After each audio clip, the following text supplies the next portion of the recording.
Fala galera, beleza? Estamos aqui de volta com o nosso quadro Top 10 do ConnectCast. E hoje eu vou falar das 10 lesões mais assustadoras da história do UFC. Galera, e aqui eu não tô colocando as lesões da mais grave para menos grave, da mais assustadora para menos assustadora, não tem ordem. Eu elenquei de maneira que vocês possam ver cada uma delas e avaliar se essas lesões estão de fato entre as 10 mais assustadoras do UFC ou não, beleza? A lesão número 1 desse Top 10 se deu no UFC Fight Night 16. E um fato curioso é que quem acha que a primeira lesão do tipo partiu foi entre Chris Weidman e Anderson Silva em sua segunda luta, engana-se. No ano de 2008, Corey Hill deixou os fãs simplesmente horrorizados com o barulho do seu osso partindo enquanto chutava a perna do seu adversário, porque o som do chute e a experiência visual de quem estava ali via pela primeira vez aquele tipo de lesão no evento de MMA, logo no primeiro round da luta, se viu horrorizado, deu pra ouvir os gritos da plateia quando o cara acaba de chutar, volta com sua perna e sua perna fica quase que pendurada ali até ele cair. Joe Rogan, no mesmo momento, entrou em desespero e começou a gritar que ele havia se lesionado gravemente, que o juiz precisava parar a luta. Dale showing a lot of head movement, eats a nice kick. Oh, Corey fell down. Oh, his leg's broken! His leg's broken! Oh, stop the fight! Definitivamente esse é o tipo de lesão assustadora que merece começar a nossa lista. Vem mais por aí. Lesão número 2, McGregor versus Poirier 3. Vindo de uma sequência de 3 derrotas em suas últimas 4 lutas, Conor caminhava para sua 5ª luta nesse período, encarando no UFC 264 Dustin Poirier, que havia nocauteado Conor no UFC 257. Conor no UFC 264 voltava visivelmente mais bem treinado, atacando mais do que na sua aparição anterior, inclusive desferindo alguns chutes na canela de Dustin Poirier, exatamente como Poirier fez com ele na sua luta anterior, só que eu acredito que o Conor tenha treinado tanto esse movimento que tenha gerado algum desgaste já no seu osso, porque diferente da lesão anterior, ele não quebra no momento em que ele chuta, ele quebra no momento em que ele apoia o pé no chão. O Conor chegou a colocar o pé plantado no chão quando seu osso de repente partiu. Na verdade, tem uma semelhança com a lesão anterior, porque os lutadores simplesmente implodem após o chute e desabam com sua perna quebrada. E esse tipo de lesão, exatamente como a lesão citada anteriormente, são talvez as lesões mais assustadoras que se tem notícia nos eventos de MMA ou até mesmo de kickboxing. É uma experiência visual um tanto quanto angustiante para quem está assistindo esse tipo de evento. O mais curioso dessa lesão é que mesmo com a canela partida e provavelmente sofrendo uma dor descomunal, afinal nós vimos como ficou Chris Weidman a quebrar sua canela contra o Uriah Hall e Anderson Silva a quebrar a sua canela contra Chris Weidman. Ambos ficaram jogados no chão aos gritos, esperando socorro. E ao contrário deles, Conor McGregor ficou sentado, praguejando contra Dustin Poirier, sua esposa, seus filhos, falando que queria terminar aquilo na rua, onde quer que visse o Dustin. Se não fosse na rua, ele invadia a casa do Dustin para pegar todo mundo lá dentro. O cara estava tomado pelo ódio e Joe Rogan sentado fazendo sua habitual entrevista após o main event do UFC, tanto com quem vence quanto quem é derrotado. E ali naquele evento ficou definitivamente comprovado que se você for main event do UFC, o Joe Rogan só não irá te entrevistar se você tiver morto. Se você tiver sido nocauteado, tiver com o osso quebrado, fraturado ou algo do tipo, ele vai tentar tirar algumas palavras de você. The fight obviously stopped in a horrible way. Give us your thoughts on how it was going. I was boxing the bleeding head off him, kicking the bleeding leg off him. Usual side dive to close the distance. This is not over. If we had to take this outside with him, it's all outside. We don't give a He said that he believes that one of the kicks that he checked is what broke your leg. There was no check. There was not one of them I checked. Your wife is in me DMs, hey baby, hit me back up, I'll chat to you later on. We'll be at the after party, the Win nightclub, baby. You looking bitch, you little Kim. Lesão número 3, Alistair Overeem versus Jairzinho Rozenstruik. Essa lesão ocorreu no main event do UFC na ESPN 7 e é considerado por muitas a lesão facial mais bizarra já ocorrida no UFC em todas as categorias masculinas do evento. Jairzinho Rozenstruik mostrou que sabe voar e tirou seu corpo do chão com a mão fechada, endereçando um direto no rosto de Alistair Overeem, que foi nocauteado no último segundo do último round da luta com esse soco que simplesmente abriu uma avenida na boca do holandês. Galera, o impacto do soco foi tão bizarro que o lábio do Overeem foi dividido em duas partes e a imagem não é nada agradável. O mais interessante dessa lesão em particular é que muita gente atribui esse machucado do Overeem ao nocaute sofrido por ele contra Francis Ngannou, o que não é verdade. Talvez pela brutalidade da imagem do Overeem pós-nocaute, com a boca arrebentada, eles atribuam isso ao tamanho e à letalidade do Francis Ngannou à época. Mas não, o autor dessa obra de arte foi Jairzinho Rozenstruik. Lesão número 4 foi Jon Jones versus Chael Sonnen pelo cinturão dos meio pesados. Essa luta ocorreu no UFC 159 em abril de 2013.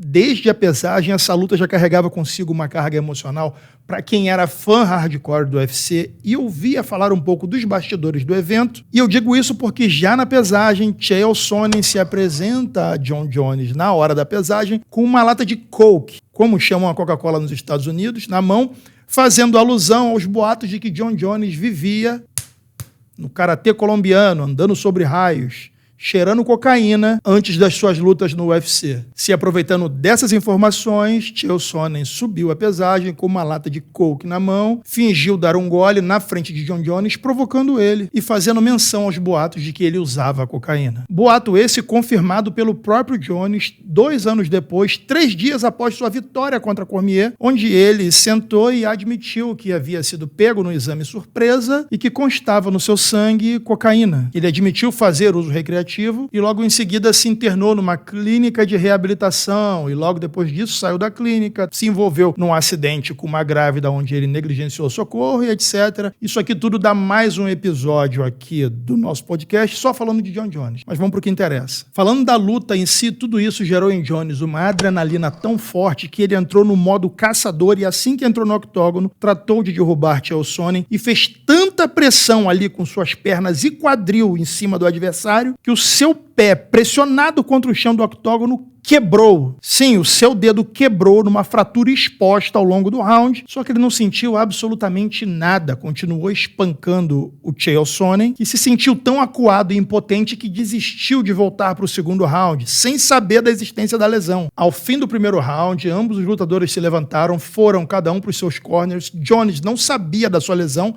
afinal de contas ele nem tinha sentido pelo tanto que estava adrenalizado. Sonnen, muito menos, desistiu de ir para o segundo round porque não queria passar pelo terror novamente. E assim que Jones foi declarado vencedor e a adrenalina baixou, ele olhou para o seu próprio pé e viu que o dedo dele estava simplesmente quebrado, destroçado, com o osso para fora. Por pouco, essa lesão não custou o cinturão dos meio pesados de Jon Jones para um peso médio nem tão respeitado assim na sua categoria. Anos depois, Sonnen, em entrevista, admitiu que ao entrar no octógono com Jon Jones se sentiu caçado como nunca antes em sua vida. Falou que foi um horror e que nunca mais queria voltar a passar por algo parecido. Pior, inclusive, do que quando lutou com Anderson Silva, segundo relatos do próprio. Galera, imagina a força de maluco para um cara fazer pressão com seus pés para pressionar o seu adversário a ponto de quebrar o seu próprio dedo. Definitivamente, essa lesão merece estar nessa lista, na minha opinião. Lesão número 5, Joanna Jedrzejczyk versus Weili Zhang. No UFC 248, em março de 2020, nós vimos o maior hematoma já causado numa luta de MMA em todos os tempos, em todas as categorias, a ponto de ventilarem que Joanna Jedrzejczyk foi vista em Varginha repetindo inúmeras vezes a mesma frase: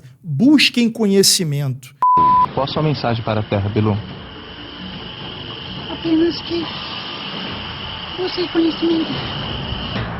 Ela estava irreconhecível. E logo depois disso se aposentou. Galera, Weili Zhang simplesmente detonou o rosto da Joanna, causando uma das imagens mais bizarras que eu já vi em todos esses anos que eu acompanho artes marciais mistas, desde a época do Vale Tudo. É justo dizer que a Joanna ficou irreconhecível nessa skin e que colocou o até então maior hematoma já visto numa luta, que foi na luta entre Mark Hominick e José Aldo, no segundo lugar da prateleira de maiores hematomas já causados numa luta de MMA. Definitivamente é uma imagem assustadora e eu não lembro de ter visto um hematoma igual. Se você lembra, já pode comentar aqui desde já. Lesão número 6, Minotauro versus Frank Mir, UFC 140. 140, Rodrigo Minotauro estava com sede de vingança na sua revanche contra Frank Mir, mas, como dizia o poeta Dom Ramon, a vingança nunca é plena, mata a alma e aí envenena.